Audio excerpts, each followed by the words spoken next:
አሰላሙ አለይኩም ወራህመቱላሂ ወበረካቱ እንዴት ናችሁ ውድ ተመልካቾቻችን ዛሬ እኛ የቀልብ ዶክተር ጀማዓዎች በእዝነት የአካል ጉዳተኞች ማህበር ተገኝተን ነበር ቡድናችን ከዚያራም ባለፈ አንዳንድ ቁሳቁሶችን በሰደቃ መልክ ለድርጅቱ አበርክቷል ተጋበዙልን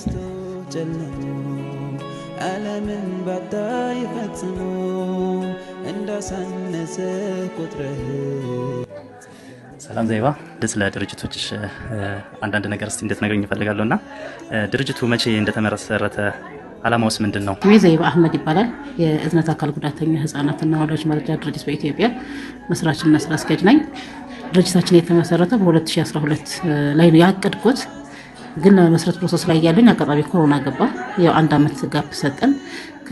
ያው ያን ደግሞ ለኔ ጥሩ እድል ፈጠረልኝ። ምክንያቱም ብዙ ያው የወረቀት ስራዎች ይኖራሉና እነሱን ለማስራት የምፈልጋቸው ሰዎች ቤት ውስጥ ግዴታ ጤና ነክ ነገር ስለሆነ የጤና ባለሙያዎች ያስፈልጉኝ ነበር እና ከነሱ ጋር ማውራበት ሰዓት ስላገኘሁኝ በጣም ለኔ ጥሩ አጋጣሚ ሆነልኝ።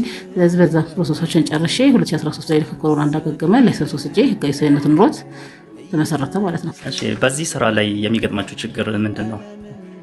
ሰዎችም ወይ ኦማው ሊያግዛችሁ የሚችለው ምን ሊሆን ይችላል? እስቲ በዚህ ስራ ላይ የሚገጥመን ችግር አንደኛኛ የምንሰራው ያው ተደራራቢ አካል ጉዳት ያለባቸው ህፃናቶች ላይ ነው።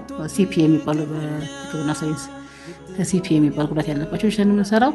የሚገጥመን ቻሌንጅ ምንድነው? አንደኛ ጉዳቱ የሚድን ነገር አለመሆኑ። ምክንያቱም እነዚህ ልጆች ጉዳት የተፈጥሮ አካል የሆነውን የጭንቅላታችንን ክፍል ስለብለው የሚባለው ፓርት በመታፈን ጊዜ ሲጎዳ የሚከሰት ጉዳት ስለሆነ ያን የተፈጥሮ ፓርት የሚገታከው እንግዲህ አላህ ሱብሃነሁ ወተዓላ ብቻ ነው። ስለዚህ ያ ስለሆነ ያው እነዚህ ልጆች ወደ ሜዲካል ጉዳተኛ ናቸው። ያ ነው ትልቁ ፈተኛችን ማለት ነው። አንዳንዴ ድርጅቶች ላይ 40 ልጅ 50 ልጅ 100 ልጅ ትይዛለህ። ግን አሁን ምሳሌ ትምህርት ላይ አንደኛ ክፍል ያለ ተብሎ ሁለተኛ ክፍል ሲገባ አንደኛ ክፍል ላይ ተቀበላለህ። እኛ ጋር ግን የሜዲካል ጉዳተኛ ስለሆኑ ወዴትም አታደርጋቸው ባሉት ላይ ነው ብለዓድ የምታደርገው መስጫዋምራውና ያ ነገር በጣም ፈታኝ አድርጎታል ለኛ ስራውን ማለት ነው። ሌላ ከማህበረሰቡ ከለማዎችም ከማንኛውም በቃ እስላማዊ ወንድሞቻችን እህቶቻችን እንደውም ከኢትዮጵያ ህዝብ ምን ትፈልገው ነገር ይሄ ጉዳት ማንኛውም ሰው ከማንም የተለየ ስራ ይሰራ በወንጀል የመጣ በኃጢአት የመጣ ተደርጎ ይታሰባል። እንደዛ ብዬ አላስበውም።